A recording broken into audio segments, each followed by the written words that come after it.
Dah ada semua dah? Ada semua dah. Okay, start.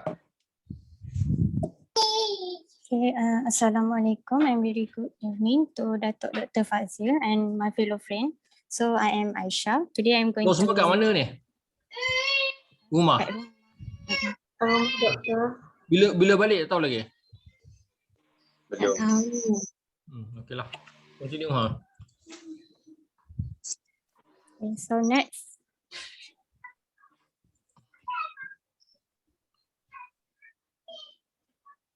Continue lah.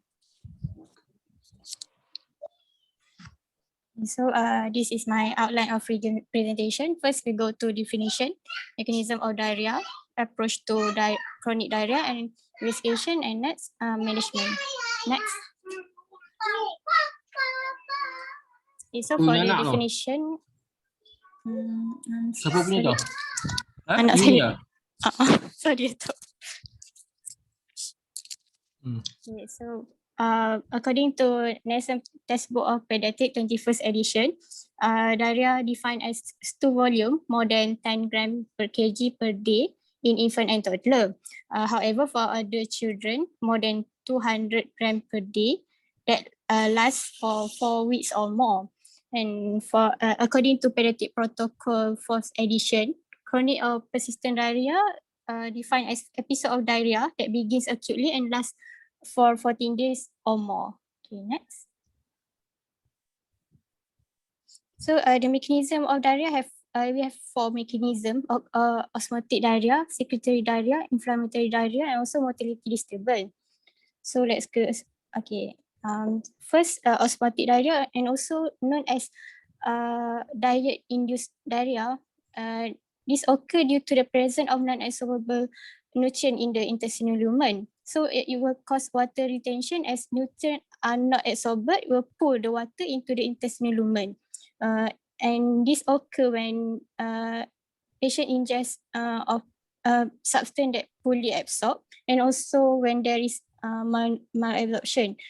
Among the causes include functional diarrhea, diarrhea, or lactose intolerant when there is defective or digestive enzyme. Okay. So the second mechanism is secretory diarrhea. Balik semula tadi. Osmotic, functional. Okay. Secretory diarrhea result from presence of substance like bacteria toxins that increase secretion of chloride ions and water into the intestinal lumen, and it also suppress the absorptive capability. Among the causes could be bacteria toxin like Vibrio cholera, hormone secreted by certain type of tumor like lipoma. It secrete vasoactive intestinal peptide, some laxative, and also drug. Okay, next. For inflammatory, associated with condition that cause inflammation or ulceration of the intestinal mucosa. So it will cause impaired impermeability, so cause losses of blood and blood product into the stool. Among the causes could be inflammatory bowel disease like Crohn's disease, ulcerative colitis, diverticulitis, neoplasm. So the characteristic of the stool can be frequent, small in volume, bloody stool, can accompanied by tenesmus, fever, and also severe abdominal pain due to inflammation. Okay, next, for motility disturbance, it can be caused due to hypomotility or hypermotility. So for hypomotility, when there is a delay in intestinal transport, so it will lead to stasis of feces. So there were bacteria overgrowth occur. And then for the hypermotility, when there is hyper, so it accelerates transit time. So it will decrease absorption there, and a large volume of stool will present to the colon. So among the causes can be Hirsch-Sprung disease, chronic intestinal pseudo-obstruction, or any secondary to extra-intestinal disorder like hypothyroidism or scleroderma. The characteristic of the stool can be frequent, loose or watery stool, and associated with urgency. Next. Okay, so this is this table I make to make easy for us to differentiate the osmotic, secretory, and inflammatory. But in this table, I would like to highlight the most important regarding fasting, because osmotic diarrhea, also known as diet-induced diarrhea, right? So when we ask the patient to fast, the diarrhea will stop.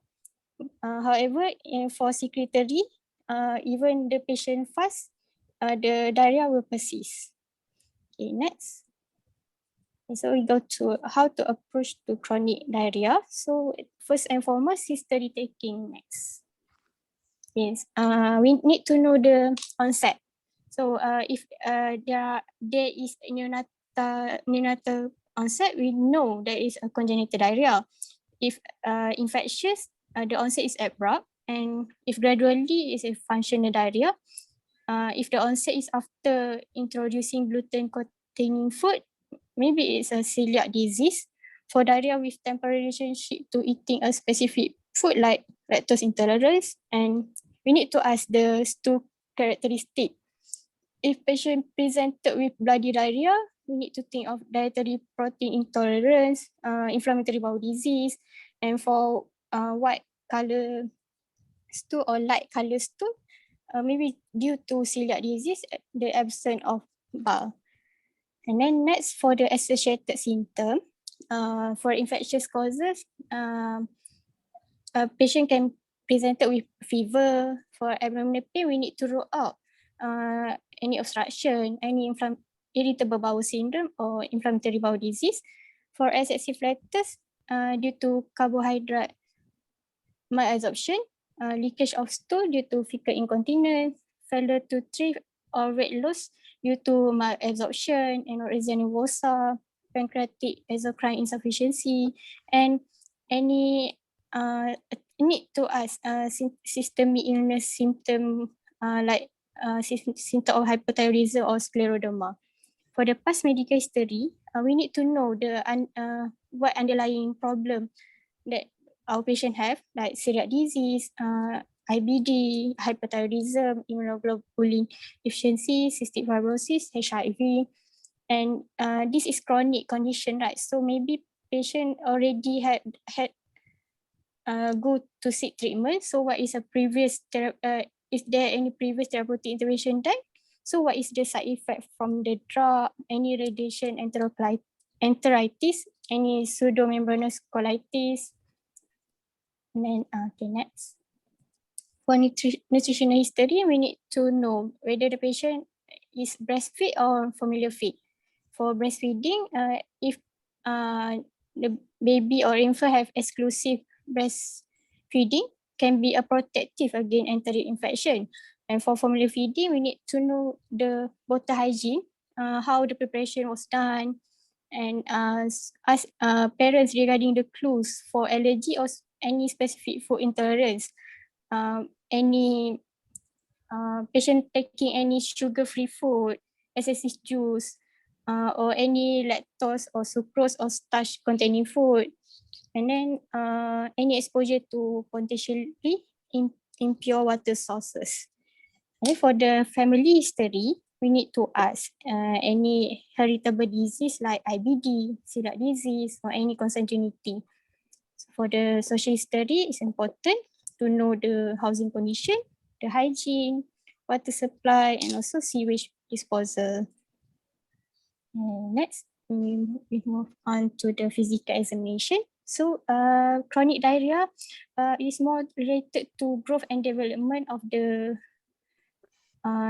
infant. So it can induce the child where it can induce malnutrition. So we need to it is important for us to take the anthropometry of the patient, and then we plot on the cross check to see if there is any if there is evidence of failure to thrive, and also sign of malnutrition, rather than we check for hydration status, because this is a chronic. And then next check for vital sign for fever, hypotension, tachycardia, or tachypnea.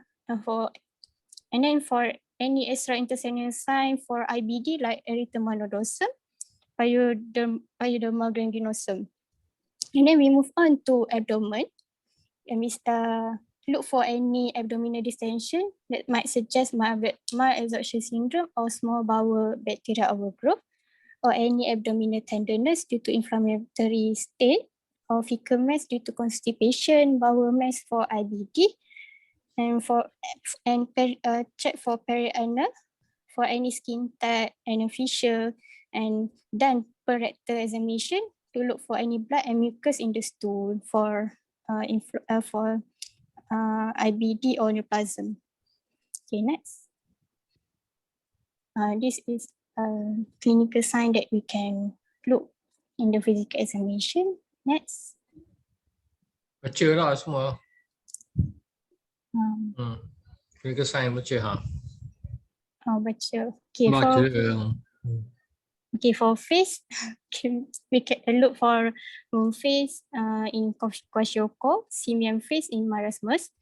For eye, dry eye, pale conjunctiva, little spot for vitamin A, and periorbital edema. For the mouth, angular stomatitis, cheilitis, glossitis, spongy bleeding gum, parotid enlargement. For teeth, enamel mottling and delayed eruption. For hair, dull, there is dull, sparse, brittle hair, hypopigmentation. And flat sign, alternating bands of light and normal color, brown-stick eyelash, and alopecia. For the skin, they are in marasmus have loose and wrinkled, shiny and edematous in kwashiorkor, dry follicular hyperkeratosis, patchy hyper and hypopigmentation, erosion and poor wound healing. For nail, there are colonychia due to hypoalbuminemia, thin and soft nail plates, fissures or ridge, and musculature. There is muscle wasting, particularly at the buttocks and thigh, and churostat or pterygium sign due to hypocalcemia. For skeletal, look for deformity, usually as a result of calcium, vitamin D, or vitamin C deficiency. For abdomen, we look for distended, any hepatomegaly with fatty liver, and if there is presence of ascites. Next, for cardiovascular,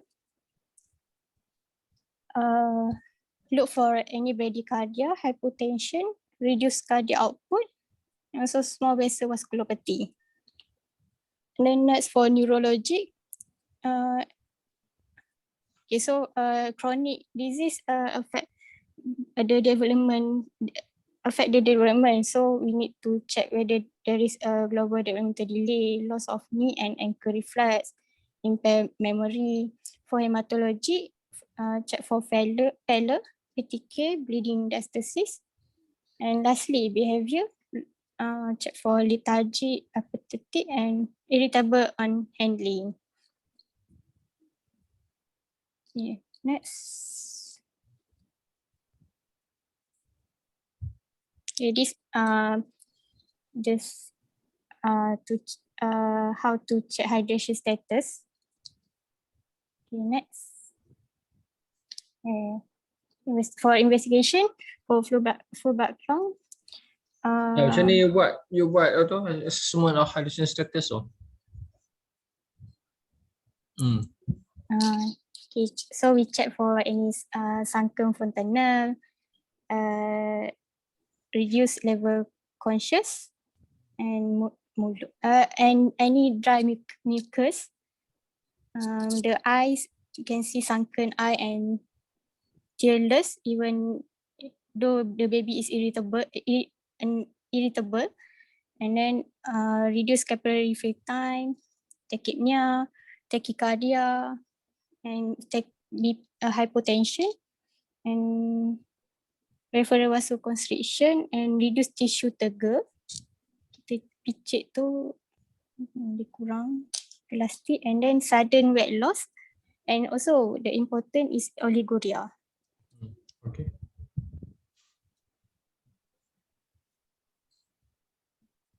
So for investigation, for full blood count, We check for anemia in IBD and other chronic illness.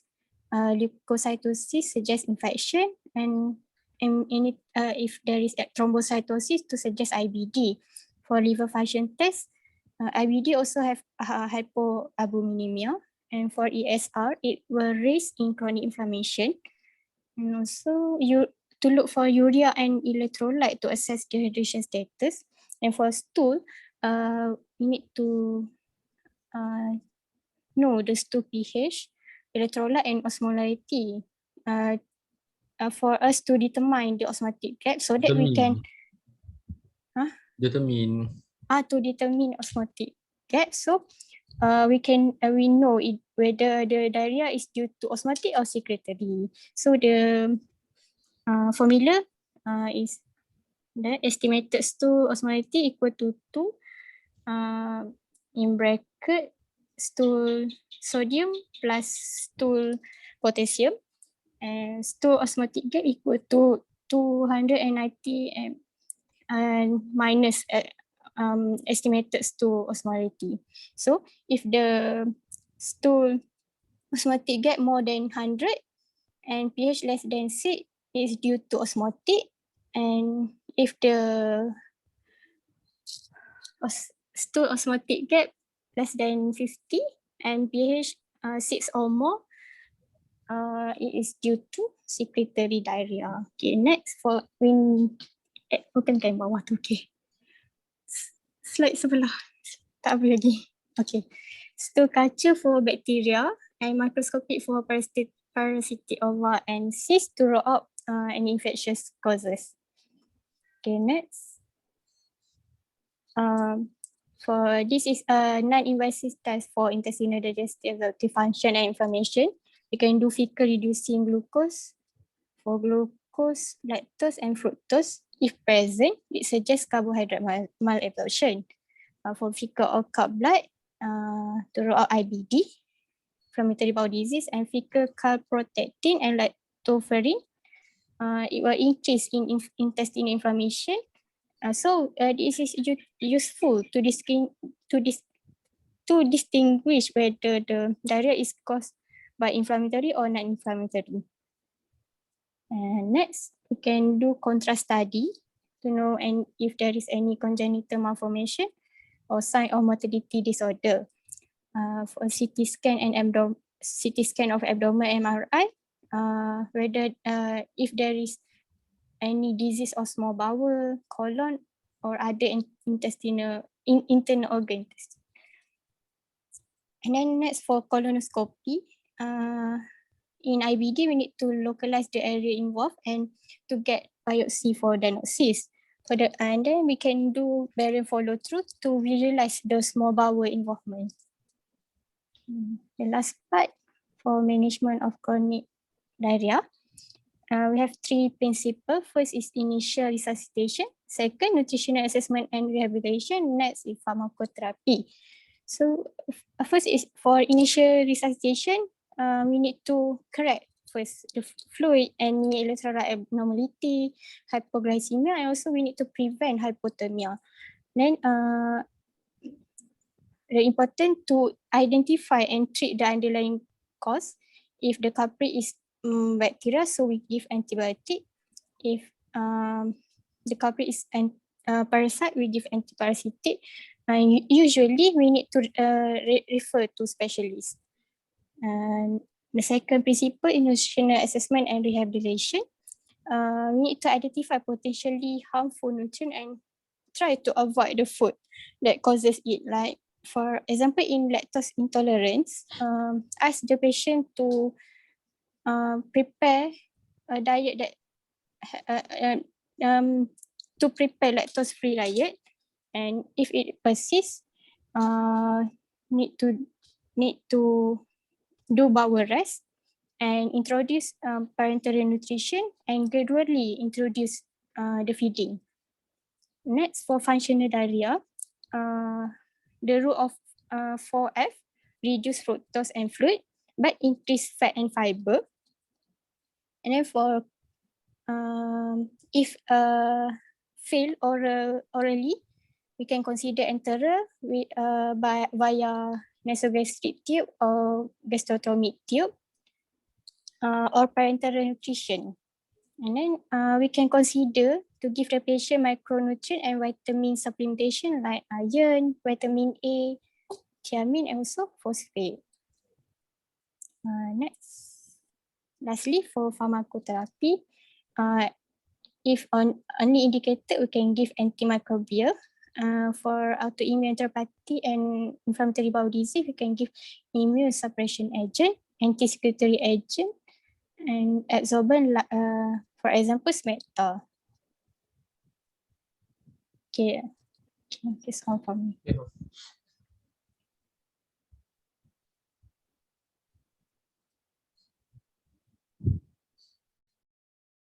Okay, is there any question for Aisha? For the chronic diarrhea ni, the main problem usually is the growth, or the developmental. Understand? Chronic diarrhea is different from acute diarrhea. The causes and the management also different. Acute diarrhea mainly is infectious disease, and food poisoning. But chronic diarrhea usually can be something else.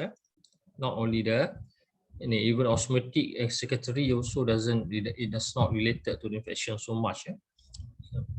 Like if you're talking about typhoid, cholera usually is acute. By 14 days, the patient die already in cholera. Okay, next presenter. Siapa? Okay. Anis Me, Farisha. Okay, okay, approach is one thing, but for next time probably we will, you don't have guideline. Actually, we like to select one or two common causes of chronic diarrhea as a discussion. Apa is okay. Next, chronic constipation. Okay, how? All right. Okay. So, Bismillahirrahmanirrahim. Assalamualaikum warahmatullahi wabarakatuh. I'm going to present about chronic constipation in children. Next. Okay, so by definition, chronic constipation means that delay or difficulty in defecation present for more than 1 month and significant enough to cause distress in patient. Or it is an infrequent passage of dry, hardened feces, often accompanied by straining or pain and bleeding associated with hard stool. Okay, next. So this is Bristol stool chart, which is just like a clinical assessment tool to look at how the stool presented. So we have 7 types of stools, and usually for constipation, we describe as type 1, Bristol stool, or type 2. Okay, next. So the etiology for chronic constipation, we have 2, either functional constipation or organic constipation. Okay, for organic constipation, there are so many causes, such as for anatomical, it can be caused by anal stenosis or anal stricture. For intestinal or nerve muscle abnormality, it can be caused by Hirsch disease, which I will talk about it later. And drugs such as anticholinergic or phenytoin, metabolic disorders such as hypercalcemia or hypothyroidism, and intestinal disorders such as celiac disease or cow milk intolerance. Okay, next, first let's go for functional constipation. Next, for functional constipation, usually we use Rome 4 diagnostic criteria for chronic constipation. So it differs between children less than 4 years and also more than 4 years old.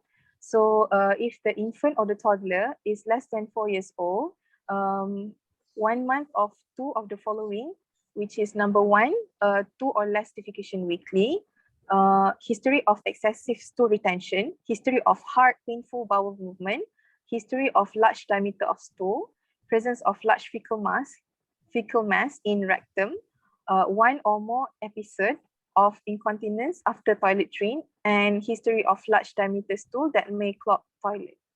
Okay, so for children that is more than 4 years old, it must have more than 1 week of 2 of the following, or more than 1 month of 1 of the following. So number 1 is 2 or less defecation in toilet per week, 1 or more episode of fecal incontinence, history of retentive posturing. After this, I will explain to you what is retentive posturing. History of painful or hard bowel movement, presence of large fecal mass in rectum, history of large diameter stool that may clog the toilet, symptoms that cannot be explained by another medical condition. Okay, so next we'll go to the pathophysiology of functional constipation. So usually in young children, it is usually precipitated with dehydration or reduced fluid intake, or even anal fissure that can cause painful defecation. Initiation or too early toilet training can also cause constipation. For older children, usually it is because of anxiety. When the children have a change in environment, such as school or nursery, where when they want to defecate, but the toilet is unfamiliar places, that can cause anxiety. And this can cause the child to withhold the stool, either voluntary or involuntary. And then the stool will be reabsorbed in the colon, and it will become harder and larger, too difficult to even to pass. And then because of the hard stool, it caused a painful defecation, and because of this, it caused more voluntary withholding of the feces. And over the time, it become more painful, and the rectum will stretch to accommodate the same fecal mass. And this stretching of the rectum can cause lesser defecation reflex, and also reduce in peristalsis. So this will lead to a vicious cycle of constipation. So next is a clinical manifestation. Next, okay, clinical manifestation for functional constipation. The first one is the retentive position. If you can see in the picture, the child is standing, leaning forward to the furniture to support the body. The leg is straight and on tiptoe. The buttock is clenched and back arching. Or sometimes children can quietly sitting on the corner.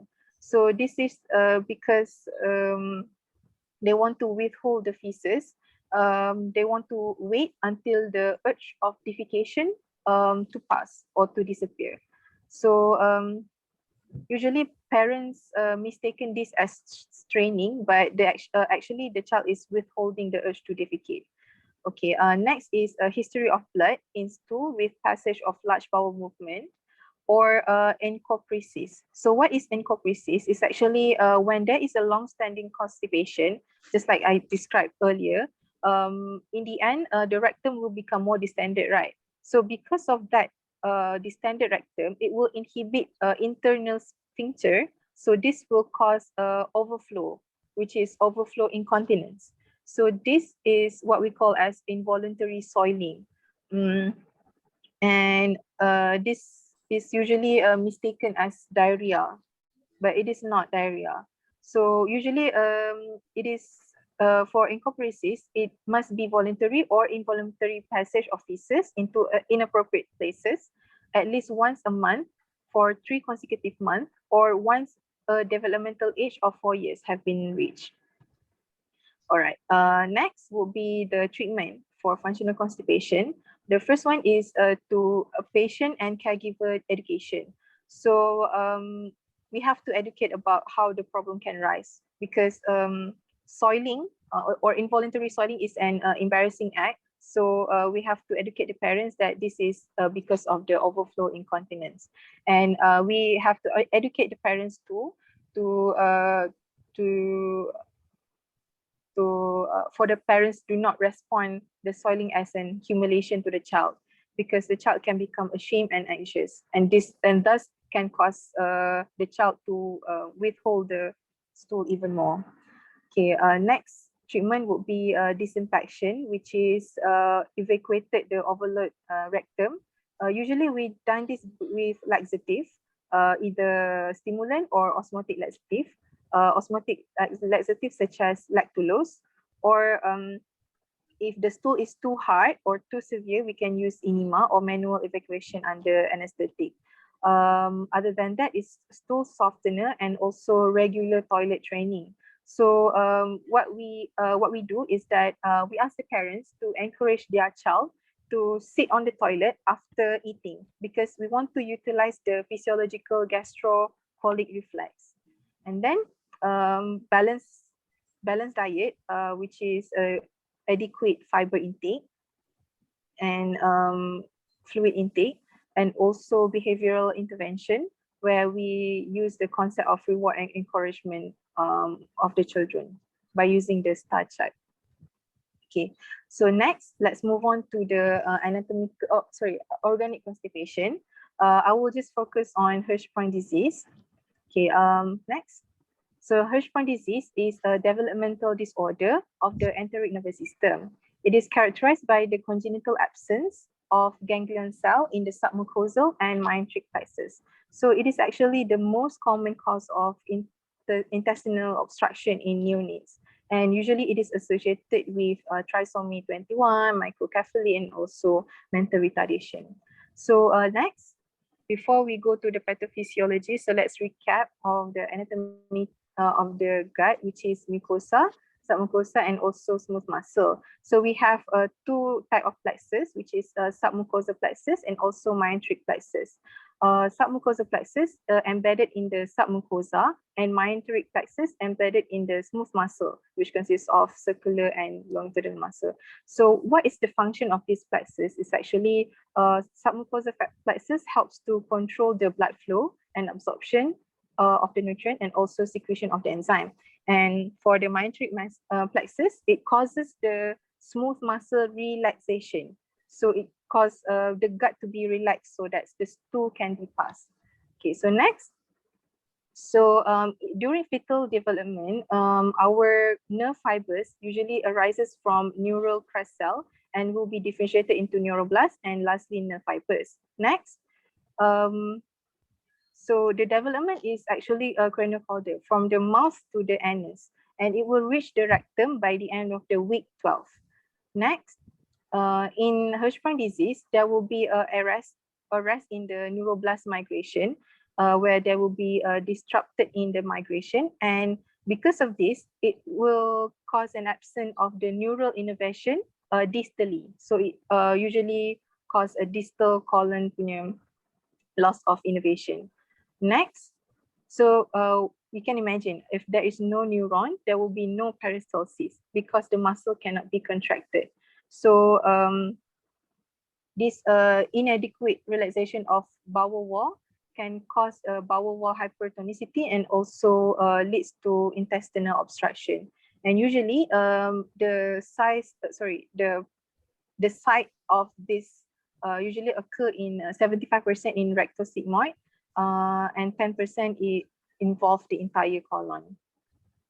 So next, the clinical manifestation of Hirschsprung disease is first one is the chronic constipation, history of chronic constipation in older children, distended abdomen. However, usually it is diagnosed during the neonatal period where the child failed to pass meconium in the first 48 hours of life. Next is bilious vomiting, feeding intolerance, failure to thrive, enterocolitis, which is the symptom would be diarrhea, abdominal tenderness, sepsis, bowel obstruction. So because the intestinal obstruction, usually because of that obstruction, it leads to the stasis of the stool, and that can cause a proliferation of the bacteria over there. So that's why it can cause enterocolitis. Next is palpable large fecal mass in the left lower abdomen, per rectal explosive discharge, or foul smelly feces. Okay, next would be the investigation for Hirschsprung disease. First one, we do rectal suction biopsy, where we take a biopsy of the gut. So there will be absence of ganglion cell and large number of hypertrophic nerve bundles. Next is anorectal manometry, where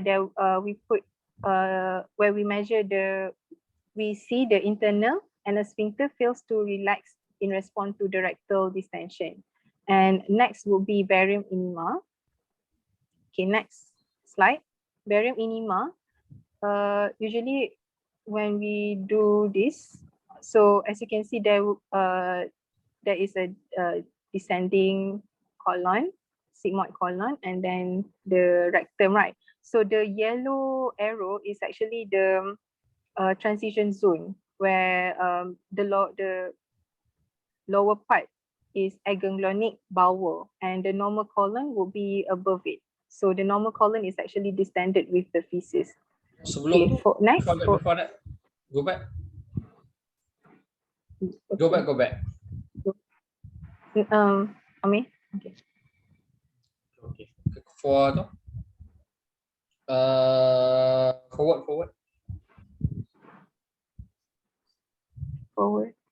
forward now. Okay. Okay. All right.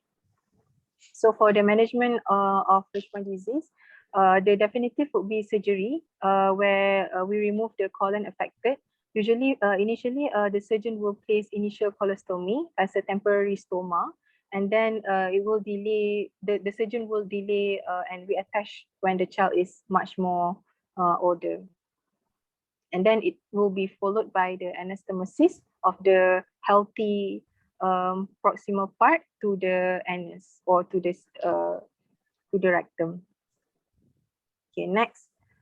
So this is the table to distinguish between the features of Hirschsprung disease and also functional constipation. If you look at it, functional, usually the history would be more older child compared to Hirschsprung disease. And functional would be, there is encoparesis, and then in Hirschsprung disease, it is more severe, where the child will appear failure to thrive, presence of enterocolitis. Okay, and other than that, you can read it by yourself, I think. All right, so let's move on to the approach of chronic constipation. So first one is history taking. So what is important in history taking is that we have to ask about the delayed passage of the meconium, because it can suggest for Hirschsprung disease. And then we ask about the onset of the constipation. Is it early in infancy that can suggest Hirschsprung disease, or more older that can suggest functional constipation? And if there is suggestion of functional constipation, we ask about is there any change in diet? What is the onset? Is it around the time of toilet training, or was there any problem during the toilet training itself?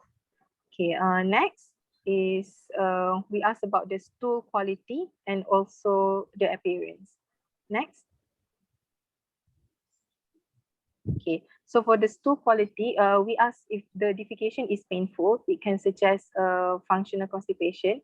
And other than that, functional constipation can have hard stool. Does the stool form pellets in the diaper or the toilet, or does it clog the toilet? And if there is any blood in the stool, it can suggest possible of anal fissure. And also, if the child is toilet trained, is there any accident in the underwear, which is the overflow incontinence that can suggest functional constipation? Next is dietary history. Next. Okay, so dietary history, we ask if are there any source of fiber and adequate fluid, because lower fluid intake can cause constipation. Is there any change in diet? If it can suggest functional constipation. And if there's any underlying medical problem, congenital anomaly, abnormal growth, or developmental delay, that can we can consider many causes such as congenital syndrome, such as Hirsch disease or Down syndrome, or even the kidney and urinary tract anomalies, and also spinal abnormality that can interfere with defecation. Next, okay, so I think this is the most important part, which is the red flags.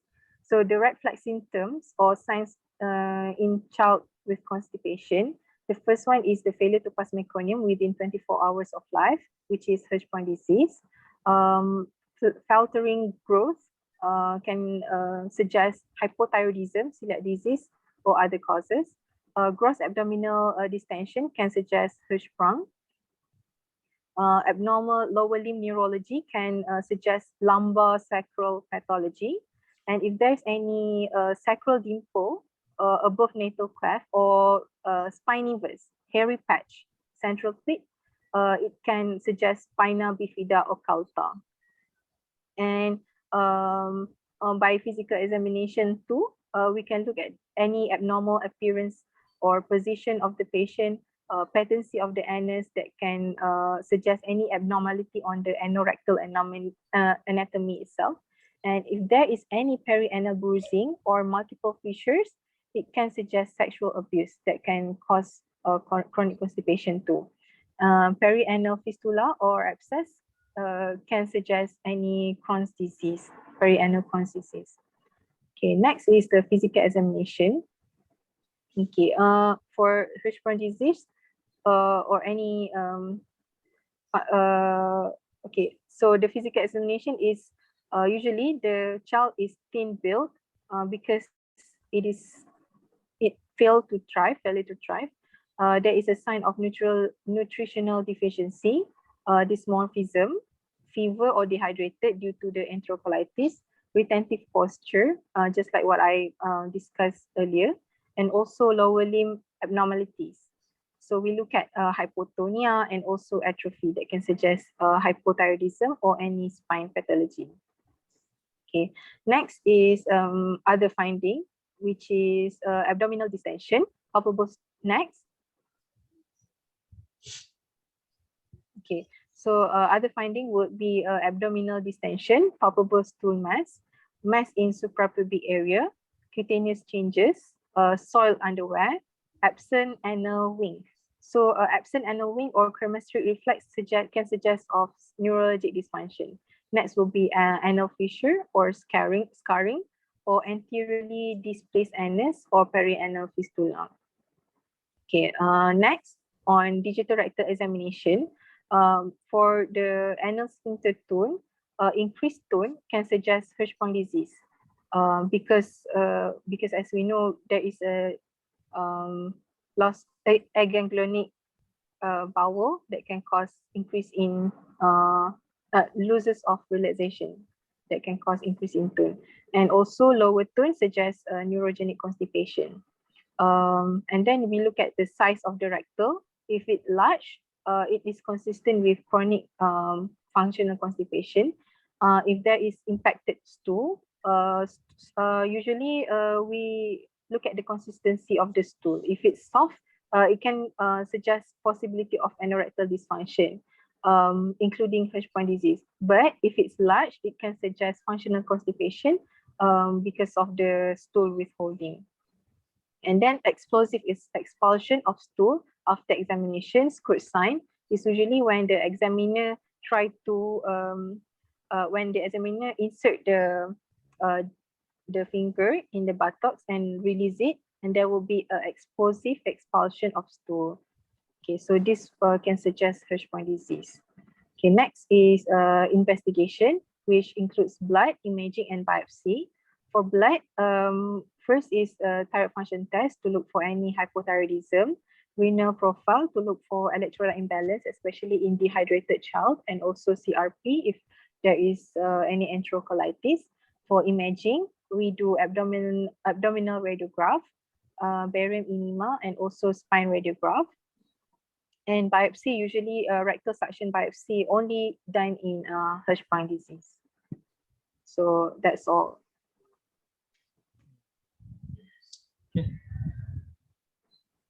Okay, next. Okay lah, Thank you. tu detail now probably. Lokman now. Okay, Assalamualaikum warahmatullahi wabarakatuh and good evening. So today let us continue our seminar today. So I will discuss about the liver failure in children. Okay, next. So basically in this topic, I will cover two types of liver failure in children, which is acute liver failure and also chronic liver disease.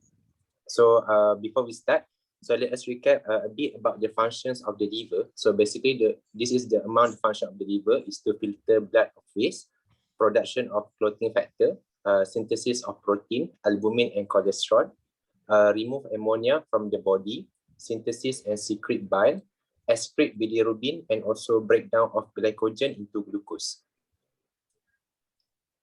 Okay, next, I'll be talking about the acute liver failure. So next slide. So according to pediatric protocol, acute liver failure is defined as the evidence of acute liver injury with not known evidence of chronic liver disease. And there is also biochemical and clinical evidence of severe liver dysfunction where there is a hepatic-based prothrombin time. There is a mistake. It should be at least 20 seconds, or international normalized ratio or unit at least 2 seconds, which is not corrected by parenteral vitamin K, regardless the presence of hepatic encephalopathy or not. Okay, or the second definition is where the prothrombin time is 15 seconds to 19.9 seconds, or international normalized ratio 1.5 to 1.9 with hepatic encephalopathy. Okay, just now, regardless the presence of hepatic encephalopathy or not, but the second definition, there must be evidence of hepatic encephalopathy. Okay. Next,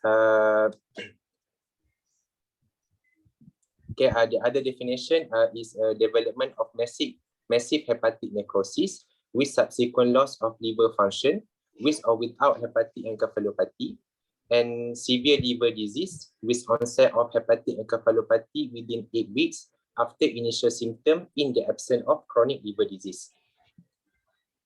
Okay, next is the etiology of the acute liver failure in children. So 45% of the causes, 45% of the acute liver failure is not known, the etiology. So we call it as idiopathic acute liver failure. So the other causes it include metabolic causes, infectious causes, drug or toxin, vascular or ischemic, malignancy, and also autoimmune disease.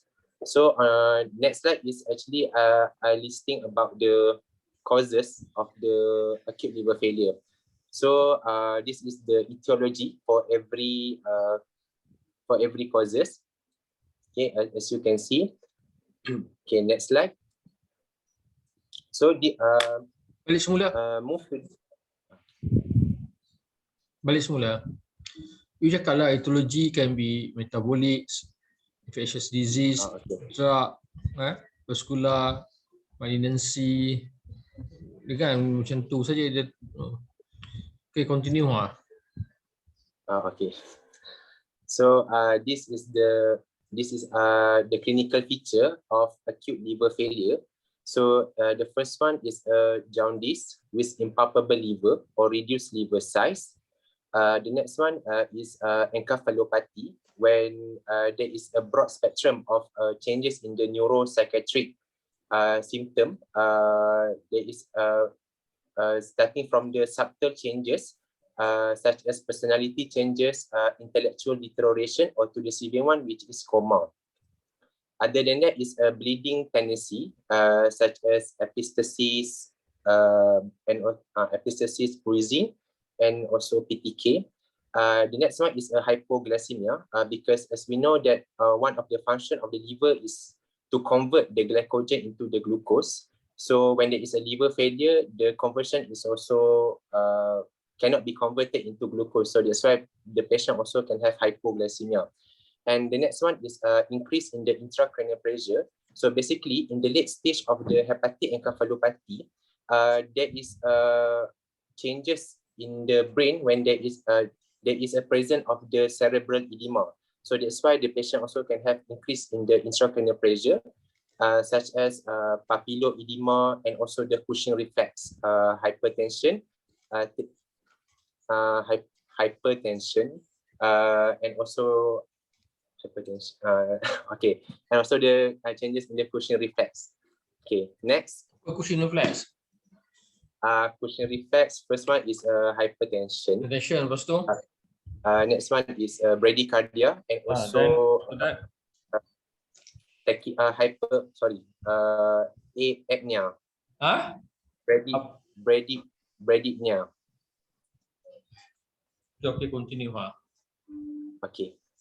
So this is the grading of the liver failure. So the stage, it has 4 stages. The stage 1 is prodrome. Stage 2 is impending. Stage 3 is stupor, and stage 4 is coma. So basically, the clinical manifestation, just like I mentioned just now, this is for the hepatic encephalopathy actually. So the early stage, basically, the patient will have a mild intellectual impairment, and there is also disturb in the sleep-wake cycle. So next, the patient can have drowsiness, confusion, and also inappropriate behavior, disorientation and mood swing. And also the next, if it is more severe, it will enter the stage 3, where the patient is drowsy, unresponsive to verbal commands, markedly confused, delirious, hyperreflexive, and also positive Babinski sign. And in the last stage, which is coma, where the patient is unconscious, and they can also have decerebrate or decorticate, and decorticate but still respond to pain. Okay, so this is a history, how we would like to approach on the acute liver failure. So basically, we need to take the thorough history. So the history of the presenting illness, including the onset of the symptom, the clinical feature of the symptom, just like I mentioned, which is jaundice, bleeding tendency, the hypoglycemic symptom. The next one is a risk factor, which is the etiology of we need to identify the etiology of the acute liver failure, and also we need to assess the complication of the acute liver failure, including hepatic encephalopathy. So the next one is past medical history, including previous episode and also history of blood transfusion. Next one is family history, which is important because we need to assess we need to know if there is any inherited disorder in the family. And also we need to assess the growth and developmental history, because we need to identify if about the nutritional status of the patient, and also the current development of the patient. Next. Okay, so this is a physical, move on to the physical examination. So firstly, we need to do the general examination. So we look for the GCS score, the peripheral edema, shock, and also bleeding manifestation. The next one is examination of the eye. We need to look for scleral jaundice and also Kaiser's Fleischer's ring in the Wilson disease. Next is abdominal examination. We would like to assess for abdominal distension, is there any abdominal tenderness, shifting dullness, and also fluid free.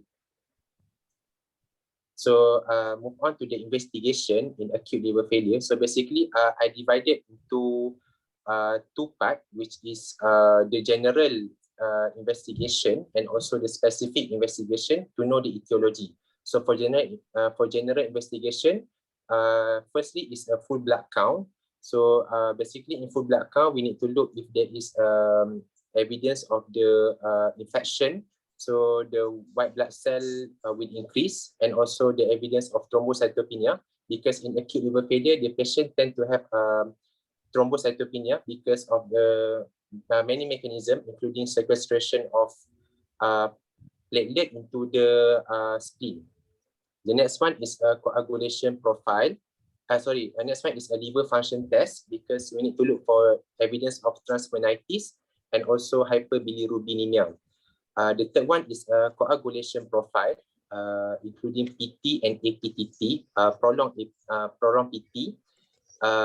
Next is a renal profile, because we need to look for evidence of the hepatorenal syndrome when there is an acute renal failure caused by the liver disease. And next one is serum ammonia. Okay, to look for sign because of the if there is evidence of hepatic encephalopathy. And I would like to also add other investigation include glucose level, because the patient can have hypoglycemia. So for the specific investigation, it include serum acetaminophen level if we suspected the patient have paracetamol poisoning. And next we do hepatitis serology, herpes simplex serology. If we suspect the patient have autoimmune hepatitis, we can do the autoimmune screening, and also serum copper and ceruloplasmin in Wilson disease.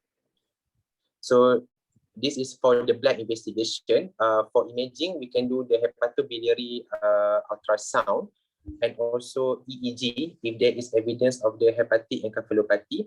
Other investigation that I would like to ask, I would like to add is actually a brain CT scan, because we want to look for any evidence of the cerebral edema. Okay, next is a treatment. So basically the treatment is a mainly supportive treatment, and the definitive life-saving therapy is actually liver transplant.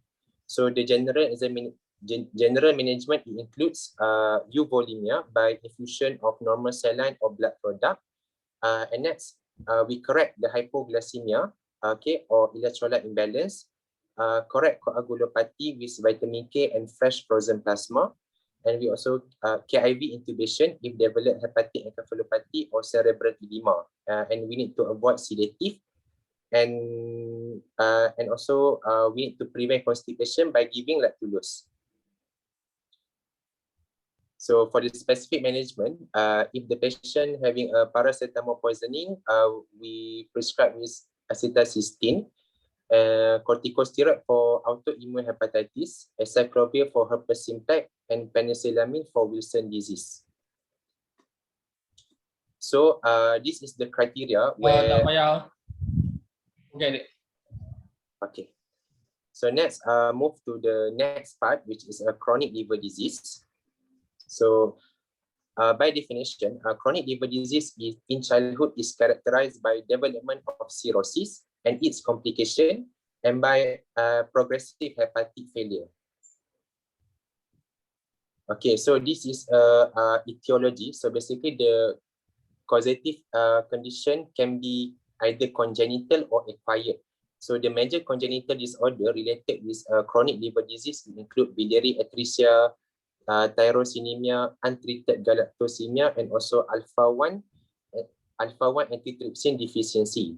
So in older children, the main causes of chronic liver disease include hepatitis B or C, autoimmune hepatitis, Wilson disease, and also cystic fibrosis.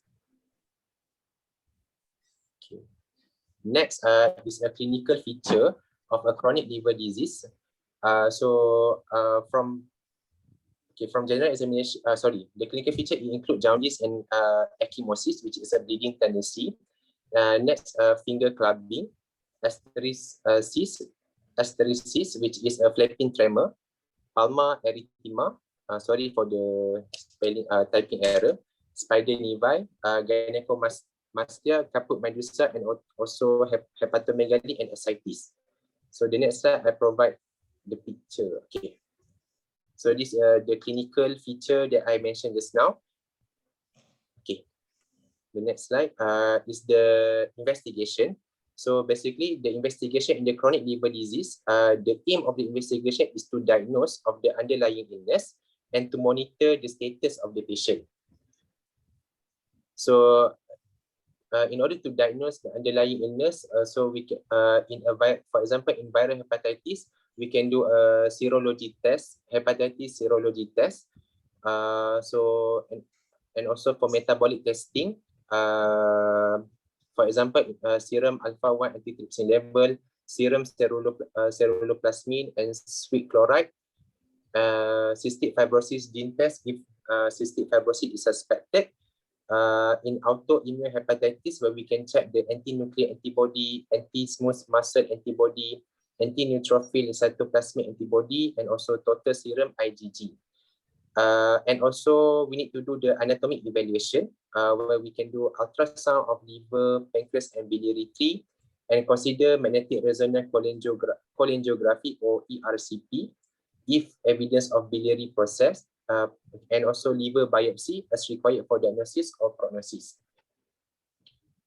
Okay, the next one is to monitor the patient status. So we can do liver function test. The expected finding is elevated ALT, AST, and also alkaline phosphatase, and also low albumin. Next one is ultrasound hepatobiliary system, where we can see the shrunken liver due to cirrhosis, coagulation profile, where there is evidence of coagulopathy, prolonged PT, APTT, and also INR increase. Serum ammonia, if the patient have a symptom of hepatic encephalopathy. Full blood count, if we suspect the patient to have a spontaneous bacterial peritonitis, so there will be elevation of the white blood cell. And also the diagnostic paracentesis, if the patient have a spontaneous bacterial peritonitis, so we can check the parameter including rise of white blood cell, and also we can do culture to detect the organism and to detect the organism.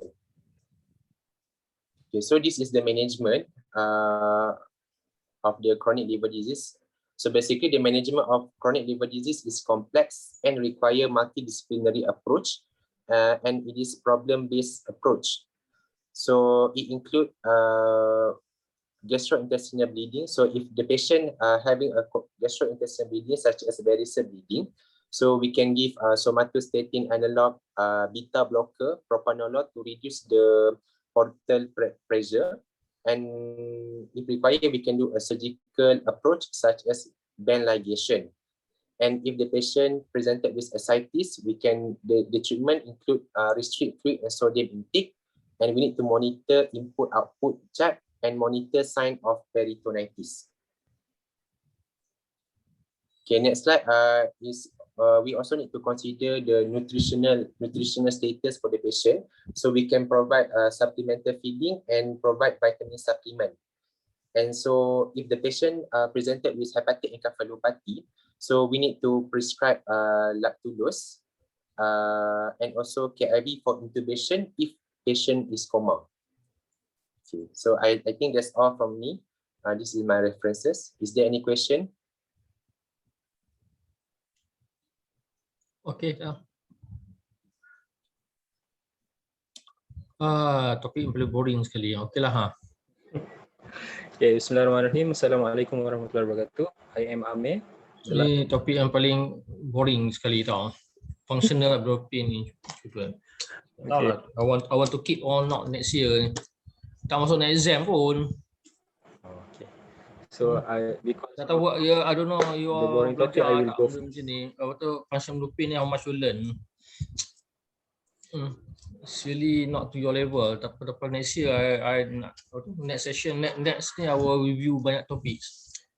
Yeah, this one your tak masuk exam kan? MCQ tak ada kan?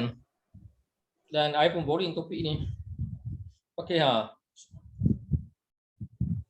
Continue.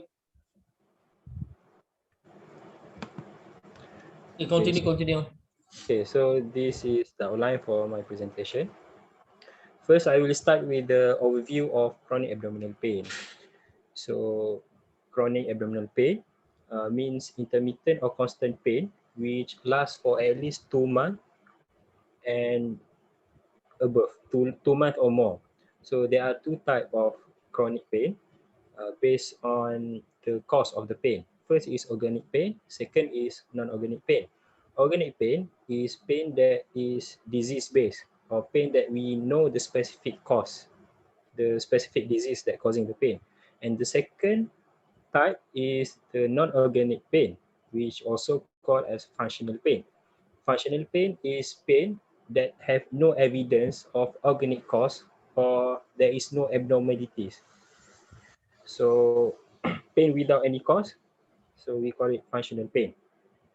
And for today's session, I will focus on the functional pain because it is the most common cause of chronic abdominal pain in children and adolescents. Ya ke? I have not seen that for past 3 months, tahu tak? Okay. Depend on your setup. Depend on your setup. I still think organic pain is most common in this country. Continue ha. You talking about data from overseas, of course lah, Mak Saleh semua ni. Continue ha. Okay. So functional abdominal pain disorder, or the other name is pain predominant functional GI disorder.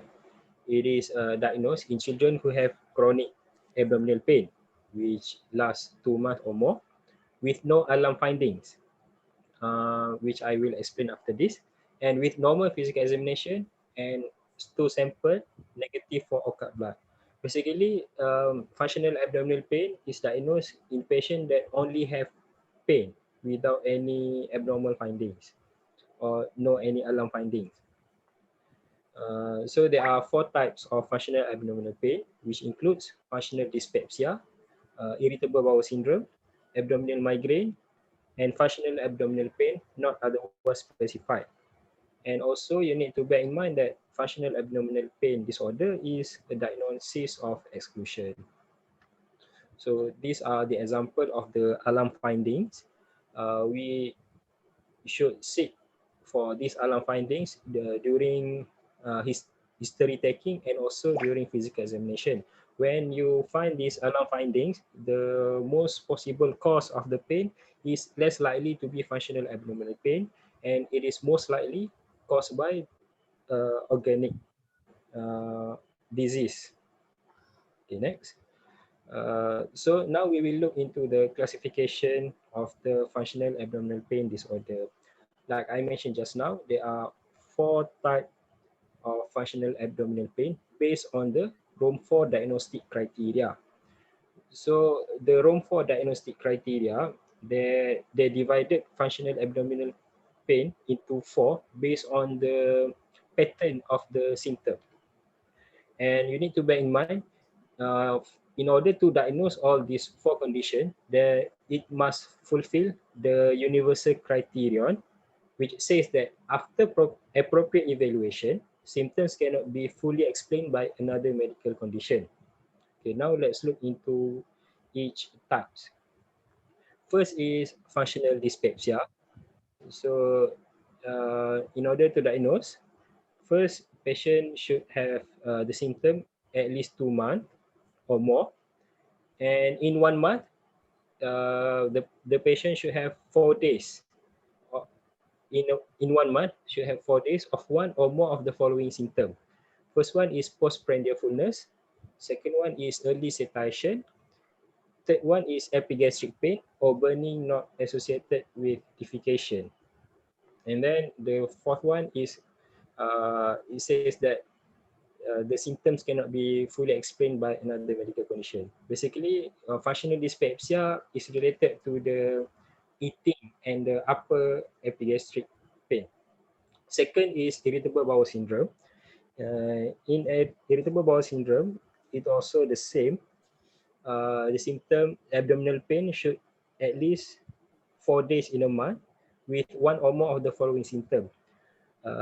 First is the pain is related with defecation. There is change in frequency of the stool. There is change in the stool form. And second criteria, the children with constipation, the abdominal pain does not resolve with the resolution of the constipation, which means that uh, the, the patient already do not have constipation, however, the pain is still there. And then finally, the symptom cannot be fully explained by another medical condition. As irritable bowel syndrome is related to the bowel and bowel output. Okay, the third one is abdominal migraine. So in abdominal migraine, all the symptoms should occur at least twice. First is the paroxysmal episode of intense, acute, periumbilical, midline, or diffuse pain that lasts for 1 hour or more. and the pain should be severe and very distressing symptom. And second criteria, and each of the episode of the pain should be separated by at least a week or month. And the third one is the pain is incapacitating and should interfere with the normal activities. And the pain is stereotypical pattern and symptoms for each individual. And the fifth one, pain is not associated with two or more. The pain is associated with two or more of the following: anorexia, nausea, vomiting, headache, photophobia, or pallor. And the sixth one is exclude the after appropriate evaluation, symptom can be fully explained by another medical condition. Basically, in abdominal migraine, the patient may complain of pain at the midline, umbilicus, or diffuse pain associated with the headache or CNS-like symptom or and systemic symptom. And the fourth one is functional abdominal pain, not otherwise specified. It is the same 4 times in a week for at least 2 month duration. It is intermittent or continuous abdominal pain that does not occur solely during physiology events such as eating, menses, and also cannot be explained by any other medical condition, which means that this pain is not associated with eating or not associated with menses and cannot be explained by another medical condition. And also, it does not fulfill the criteria for inflammatory uh, irritable bowel syndrome uh, and all other three diseases. If the patient have functional pain and cannot fulfill the criteria for the other three diseases that I mentioned just now, so the diagnosis is functional abdominal pain, not otherwise specified. Okay, so the epidemiology, this is based on not on our country data. So the complaint of chronic abdominal pain occurs in 10 to 90%. Oh, tingginya. 2 dalam 10 lah. Siapa ada 10 anak? Tengok 10 adik-beradik. Ada tak 2 orang yang kena ni, abdominal pain? Chronic abdominal pain. Ada siapa yang ada 10 adik-beradik? Tak ada. I think the Malaysia is not yet, you know. Kalau tidak banyaklah patient dalam klinik yang sakit abdominal pain ni. Tak jumpa 5 tahun, tak jumpa seorang pun lagi. Okay, So, continue. The most prevalent is the functional dyspepsia, and the least common is abdominal migraine. Okay, next. So, how do we approach this case? So, it is the same. We will start with the history. So, during history taking, first you should ask about the pain, the abdominal pain, which is the main presenting complaint of the patient. So usually the pain is ill-defined and poorly localized, and the site is usually at the periumbilical region. The episode less than 1 hour, resolves spontaneously, and can be accompanied by autonomic features, and it can be triggered or exacerbated by stress. And in between episode of the pain, patient may function normally. However, some patients might have symptoms of anxiety or depression due to the chronic nature of the pain. And after you ask about the pain, second step is you need to look for the alarm finding. So based on the history, the alarm findings that you might ask is about involuntary weight loss or unexplained fever, difficulty swallowing or painful during swallowing. Next, vomiting that is bilious, protracted projectile or worrisome vomiting. Next is diarrhea, which is severe and chronic, like my friend explained just now.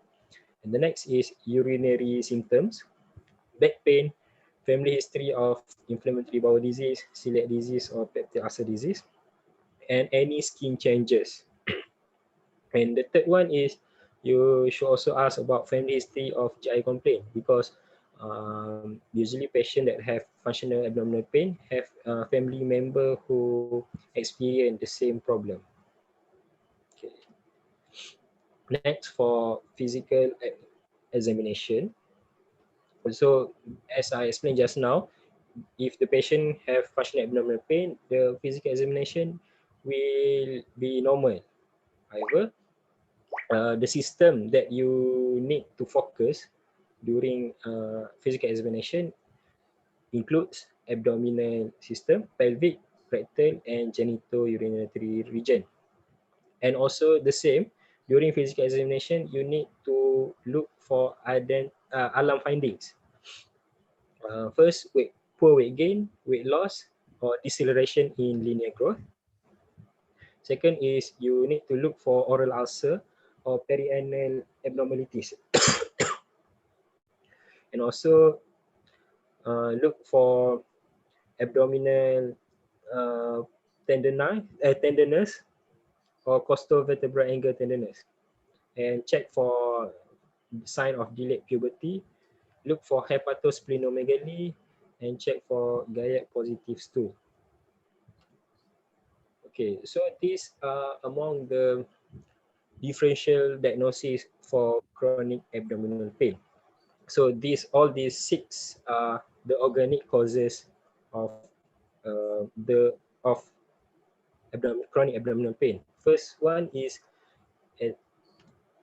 one is acid peptic disorder. Second is carbohydrate malabsorption. Third one is celiac disease. Fourth one is constipation. Fourth one is dysmenorrhea, gastroesophageal reflux, musculoskeletal pain such as hernia, hematoma, and finally parasitic infection. So for investigation, in order to establish the diagnosis of functional abdominal pain, the important investigation is the stool or cut blood, because to diagnose you need to have negative stool or cut blood. And other investigation is to exclude the other organic cause, such as for celiac disease you can do IgA or tissue transglutaminase. And the useful imaging investigation is abdomen or pelvic ultrasound. So now we have arrived to the management part. So in this case, the management is divided into two. First is we manage the trigger of the pain. Second is we manage the symptoms. To manage the trigger, usually the trigger is dietary trigger. So in patient with functional abdominal pain, usually they improve after reduction in lactose or reduction in gluten or wheat, and also reduction in the fermentable oligodimonosaccharide and polyols, because these group of protein are sensitive to carbohydrate. And the second, anxiety also can trigger functional abdominal pain, and functional abdominal pain can also cause anxiety. So in this group of patients, it might be useful if you screen for anxiety, and if necessary, refer the patient for psychotherapy. And the second is management of the symptoms. The most common symptom is abdominal pain. So in order to improve the symptom, the patient can take probiotic, and also take fiber supplementation, and also patient can take peppermint oil or antispasmodic, which can reduce the contraction of the GI muscle and reduce the pain. And if the patient complain of dyspepsia, you might suggest the patient to have small frequent meal, and also avoid caffeine, high fat food, and NSAIDs to relieve the dyspepsia symptom. And if the patient complain of diarrhea, you need to ask in history what food trigger the diarrhea, and try to eliminate the food from the diet. And if the patient complain of constipation, you might do appropriate treatment like my friend just explained just now, such as disinfection regimen, laxative therapy, or behavioral modification. I think that's all for today's session. Is there any question? Any question boleh answer ke? You challenge no question, you boleh answer tak?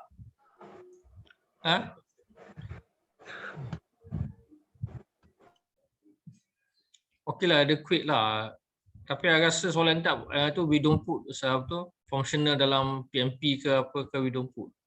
Most of the time we just for you for knowledge. Probably 1 or 2 MCQ. Because in housemanship you're not going to see this case.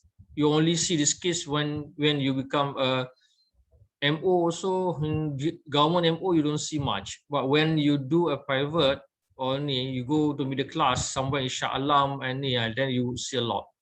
But if you work in Kuantan and perhaps in I think it's related also with socioeconomy. So to me, you won't see this much in lower socioeconomic group. Okay. Any other questions? Saya ada question.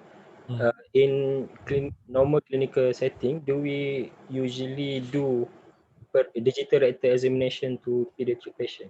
Yeah, we do. It's not a problem to us. We need to do. But it's quite specialized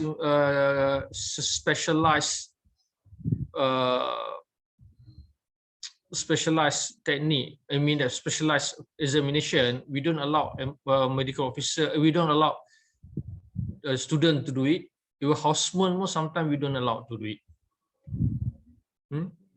Because it can be very painful if you don't know how to do that, because your finger can be quite big for the name. And usually we pakar, senior MO or surgeon will do. We need to do that. For you all, we don't allow. Any other question?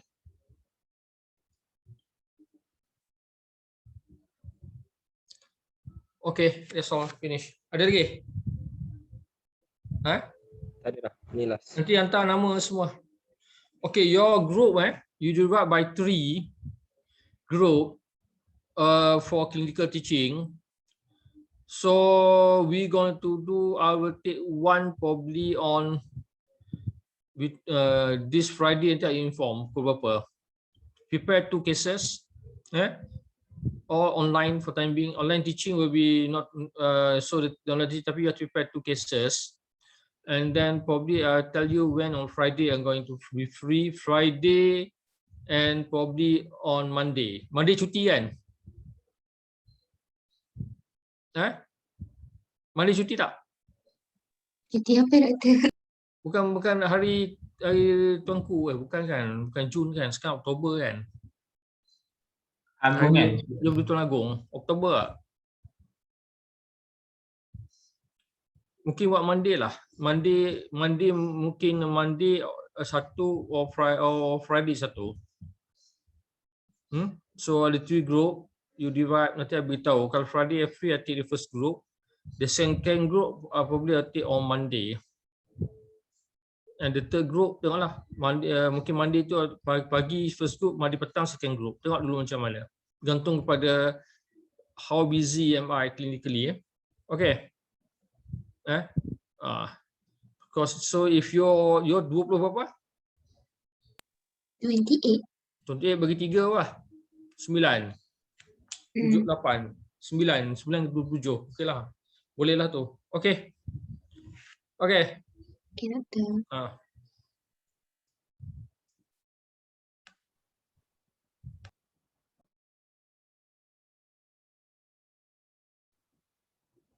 Thank you, Doctor. Thank you presenter. Bye. Thank you, presenter. Come in. Yeah.